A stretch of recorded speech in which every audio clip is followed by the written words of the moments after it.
The president says his deployment of troops in Los Angeles could be just the start, and other cities should take notice. Yesterday, he visited a big U.S. Army base ahead of a series of protests scheduled around the country on Saturday.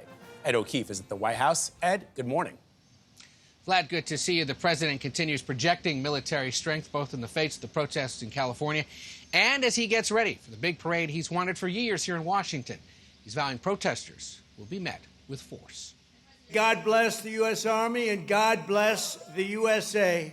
President Trump at an event marking 250 years of the U.S. Army at Fort Bragg in North Carolina defended deploying troops into Los Angeles. What you're witnessing in California is a full-blown assault on peace, on public order, and on national sovereignty. Shame on you! Earlier, the president had warned what's unfolding in California is just the start. I can inform the rest of the country that when they do it, if they do it, they're going to be met with equal or greater force than we met right here. He called out those who might be planning to protest on Saturday in Washington as the military holds a massive parade.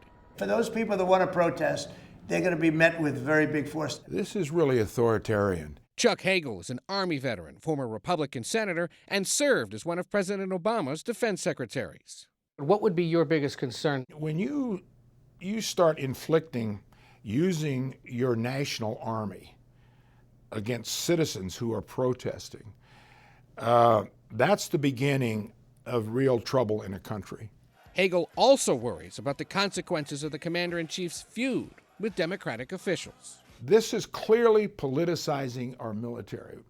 When you have the president who is mocking the governor of California. The governor of California, the mayor of Los Angeles,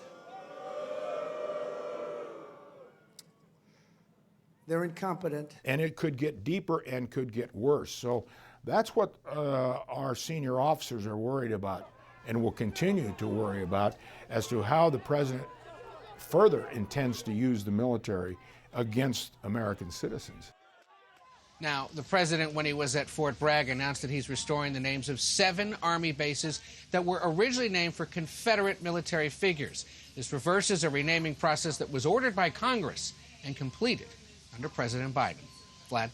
All right, Ed, let me ask you about something else. It seems that Elon Musk is backing off from his feud with President Trump this morning. What more can you tell us about that?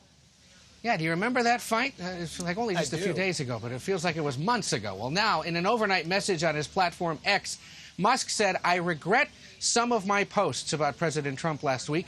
They went too far." Musk's criticism of the president's tax cut and spending bill led to a very public spat, with the two men trading insults that became quite personal. Musk has deleted some of the more incendiary posts, but this early morning message seems to be his first public attempt to address the rift between the one-time allies. Vlad? All right, to be continued, Ed. Thank you very much.